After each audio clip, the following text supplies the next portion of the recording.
कर्णाली सबैले सुनेको परदेश, कर्णाली थोरैले देखेको ठाउँ। देख्नेहरूले केही चर्चित ठाउँहरू मात्र देखे, तर नदेखेका गन्तव्यहरू पनि उत्तिकै सुन्दरताका साथ तपाईहरूलाई स्वागत गर्न पर्खिरहेका छन्। त्यस्तै कर्णाली प्रदेशभित्र लुकेर रहेका उत्कृष्ट पर्यटकीय गन्तव्यहरू हामी यो भिडियो मार्फत प्रस्तुत गर्नेछौँ।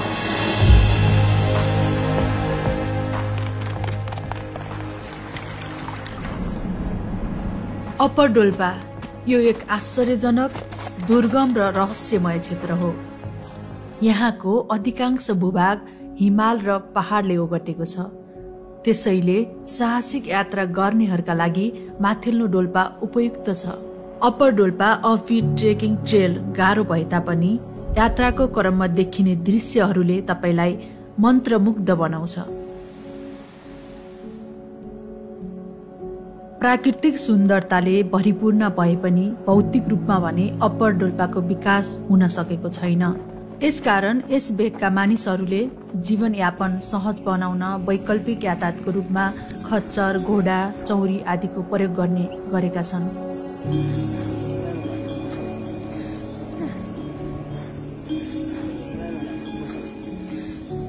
यहाँका स्थानीयहरूले जीविकोपार्जन गर्नका लागि जडीबुटीलाई मुख्य आय स्रोतको रूपमा लिन्छन्।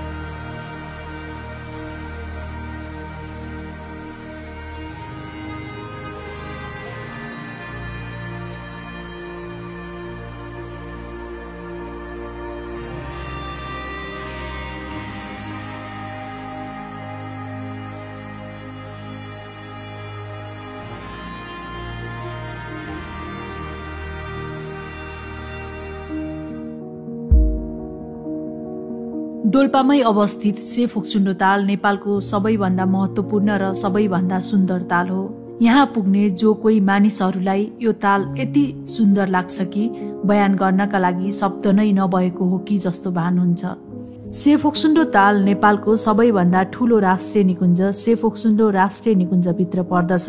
3611.5 मिटरको उचाइमा अवस्थित यो तालको क्षेत्रफल 494 हेक्टर रहेको छ।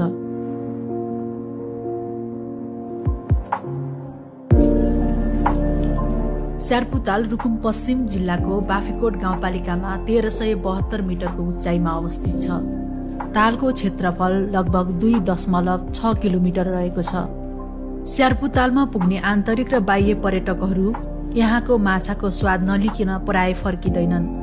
स्थानीयहरूले माछा पालनको लागि पनि तालको प्रयोग गर्दै आइरहेका छन्। भदौ असोजको समयमा ताल झनै आकर्षक र हरियाली सुन्दर देखिन्छ। त्यसै बेला आन्तरिक र बाह्य पर्यटकको घुइँचो लाग्ने गरेको छ।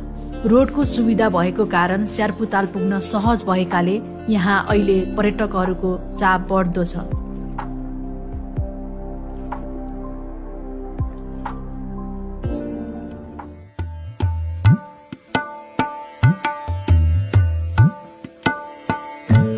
डिग्रे मन्दिर श्री डिग्रे साईकुमारी भगवती मन्दिर रुकुम पश्चिमको महत्त्वपूर्ण धार्मिक र पर्यटकीय गन्तव्य हो।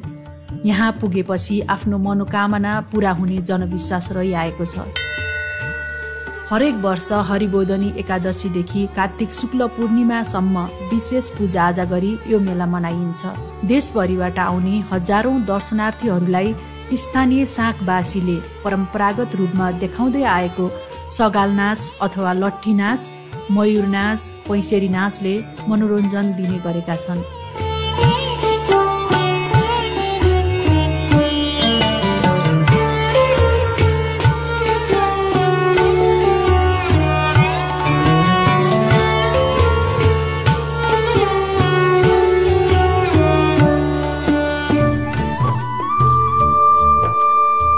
साँक मुचिकोट नगरपालिका 7 मा पर्ने साँक गाउँ रुकुम पश्चिमका गाउँहरू मध्येको एक सुन्दर गाउँ हो। यसै गाउँको बीचमा एउटा सानो दह छ। हरेक वर्ष माघ 15 मा यही दहको छेउमा पापिनी मेला लाग्ने गर्छ र सोही मेलामा नाटकीय रूपमा विवाह गरिदिने चलन छ। प्राकृतिक, सांस्कृतिक साथै ऐतिहासिक पृष्ठभूमि बोकेको मुसी डाँडा पनि मुसिकोट नगरपालिकाभित्र पर्दछ। रुकुम पश्चिम जिल्लाकै अन्न भण्डारको रूपमा रहेको माछिमे जिउला असोज कार्तिकमा धान र फाल्गुन चैतमा गहुँ तोरी फल्ने सिजनमा अत्यन्तै आकर्षक देखिन्छ। गाउँको छेउबाट बग्ने सानीभेरी नदीले पनि गाउँको सुन्दरतालाई अझै बढाएको छ।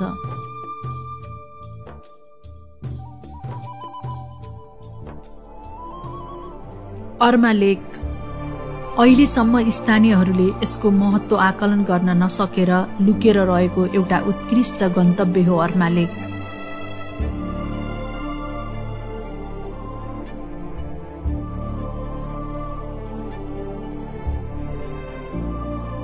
अर्मा लेक प्राकृतिक रूपमा मात्र नभई यहाँका आसपासमा रहेका गाउँहरू सांस्कृतिक रीतिरिवाजको हिसाबले पनि उत्तिकै धनी छन्।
मुसे झरना। मुसे खोला झरना सानीभेरी गाउँपालिका वडा नम्बर 4 मा अवस्थित छ। यो झरना वर्षको 6 देखि 8 महिना निकै ठूलो र आकर्षक देखिन्छ। मौराखारा लेकको शिरमा यस झरनाको मुहान रहेको छ।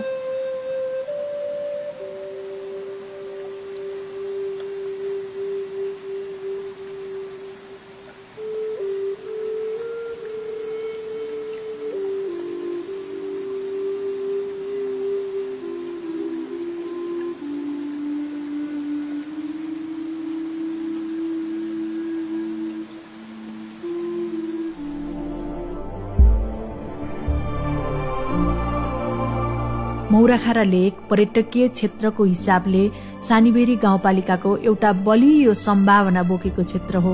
द्वन्द्वकालमा माओवादी लडाकुहरूको बसोबास गर्ने, तालिम गर्ने र विभिन्न योजनाहरू बनाउने ठाउँ भएकाले जनयुद्धकालको सम्झनालाई बचाइराख्न प्रत्येक वर्ष जनयुद्ध दिवसका दिन मौराखारामा गोरिल्ला म्याराथन दौड प्रतियोगिता हुने गरेको छ। कर्णाली प्रदेशको आर्थिक विकासमा टेवा पुर्याउने यी पर्यटकीय गन्तव्यहरूलाई कर्णाली पर्यटकका लागि एकपटक होइन बारम्बार आउनुपर्ने क्षेत्रका रूपमा विकास गर्नु कर्णाली प्रदेश सरकार र हामी सबै नेपालीको कर्तव्य हो। धन्यवाद।